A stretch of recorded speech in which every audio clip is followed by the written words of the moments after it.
quanto à sua instrução, suas atitudes, o seu caráter, a sua devoção, o seu relacionamento interpessoal e a sua predisposição no servir antes da ordenação. Vamos nos lembrar que o ponto crucial é a ordenação, né? E aquilo que nós pudermos fazer para melhor preparar antes da ordenação, estamos fazendo apropriadamente. Eu acredito na possibilidade de que candidatos eleitos, que já estejam eleitos, falhem nessa prova, nesse ser provado subsequentemente. Eu, pelo menos, tenho um exemplo de um oficial que foi, ou de uma pessoa que foi eleita para o presbiterato, mas depois, antes de sua ordenação, ela demonstrou, verbalizou e até colocou de uma forma explícita alguma discrepância com relação a essas características. E esse caso voltou ao conselho e voltou à Assembleia, né? Então, era evidente que para honrarmos a palavra de Deus não haveria condição de ordenar aquela pessoa. E aí nós temos que esquecer o método, o processo e dar ouvidos àquilo que está numa importância hierarquicamente mais elevada, que são as características pessoais que são requeridas, né? Nós deveríamos, então, deixar a porta aberta para um exame mais concreto, mais aprofundado, antes do passo final, que é a ordenação. Mas, em adição a tudo isso que eu estou colocando, o ponto mais importante é a instrução dada aos oficiais. E esse é um passo que tem que ser dado antes da ordenação. Eu também conheço igrejas que fazem a eleição, que ordenam e que depois de ordenado passam a fazer a instrução. Mas por que tanta pressa na ordenação, né? Por que tanta pressa que haja uma ordenação quando não há a certeza de que a instrução foi adequada, foi correta? Idealmente, nós deveríamos ter classes de oficiais e de candidatos em potencial. Isso seria o ideal na nossa igreja, se continuadamente nós tivéssemos essas classes antes das eleições estarem marcadas ou serem necessárias. Mas a grande realidade é que a instrução é dada após a eleição. Isso é necessário, pois como nós vamos ver, os votos de ordenação fazem perguntas muito específicas sobre a aceitação de doutrinas e o governo da denominação. Ora, se não há instrução, como é que alguém vai dar uma resposta afirmativa? Como é que alguém vai fazer um voto na ordenação de alguma coisa que ele não conhece? E, infelizmente, essa é a grande realidade. Muitos estão em liderança na igreja que fizeram seus votos de ordenação inconsequentemente, sem a certeza do que estavam falando, sem a convicção, sem o conhecimento dos pontos que estavam afirmando crer e obedecer. E, tristemente, temos que reconhecer que a instrução é um dos pontos mais negligenciados no nosso processo de seleção. Precisamos corrigir esta falha. Chegamos, então, ao 7º ponto, nessa questão da escolha do presbítero, como escolher presbítero, que é a questão da ordenação. A importância desse momento, a importância dos votos que são proferidos nessa ocasião.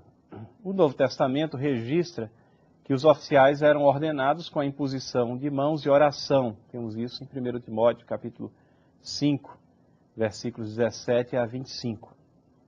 No meio de instruções que foram dadas sobre os presbíteros, esse registro está lá, e há uma admoestação de que essa cerimônia e oficialização não deveria ser algo feito apressado, de forma inconsequente. Isso aí é a síntese do versículo 22 dentro desse texto. Mas, infelizmente, nos últimos tempos tem se dado pouca importância à seriedade dos votos proferidos solenemente na presença do povo de Deus e perante o próprio Deus por ocasião da determinação. A Constituição da IPB é o documento, como nós já temos tratado aqui, que foi pactuado e que nós observamos e temos o dever de estar respeitando, né? Um pacto firmado no meio da igreja, da nossa denominação, um pacto solene e o qual nós temos como manual de procedimento. Ela trata de muitas questões e ela está mais afeta, às vezes, até a processos administrativos. Mas foi formulada por homens que foram, né, na década de 50, quando ela foi formulada, aqui nós temos, homens tementes a Deus que se preocupavam com questões de doutrina também. Até que a Constituição seja modificada, amendada, revogada, o texto que nós temos permanece normativo e nós temos obrigações com relação a ela.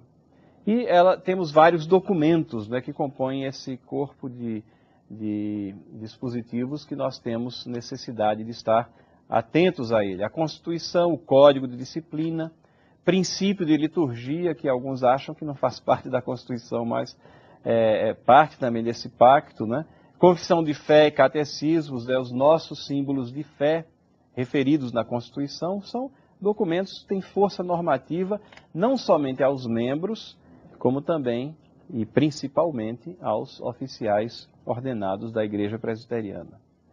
O artigo 44 da Confissão diz o seguinte: esses princípios de liturgia são lei constitucional da Igreja Presbiteriana do Brasil, só reformáveis nos mesmos trâmites da Constituição.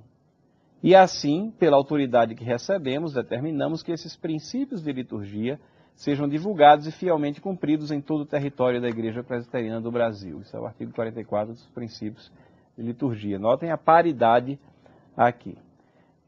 Nesse princípio de liturgia, nos princípios de liturgia, no artigo 28, prescreve-se que os presbíteros e diáconos assumirão compromisso na reafirmação de sua crença nas Sagradas Escrituras, como a Palavra de Deus, e na lealdade à confissão de fé, aos catecismos e à Constituição da IPB.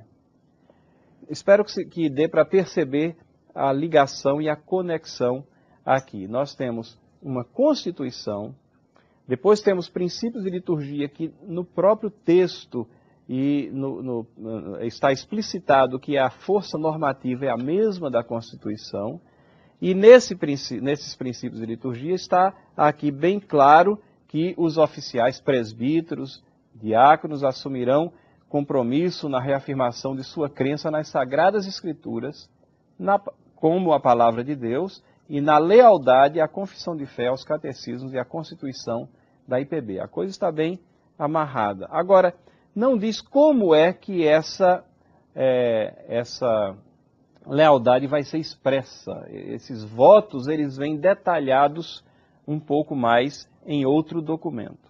Que outro documento é esse? É o Manual de Culto. O Manual de Culto é um documento subsequente. Ele foi feito depois da constituição dos princípios de liturgia. E ele detalha, então, procedimentos e ordem nas diversas cerimônias em igrejas e em presbitérios. É verdade que o Manual de Culto, como documento em si, ele não tem a força normativa da Constituição.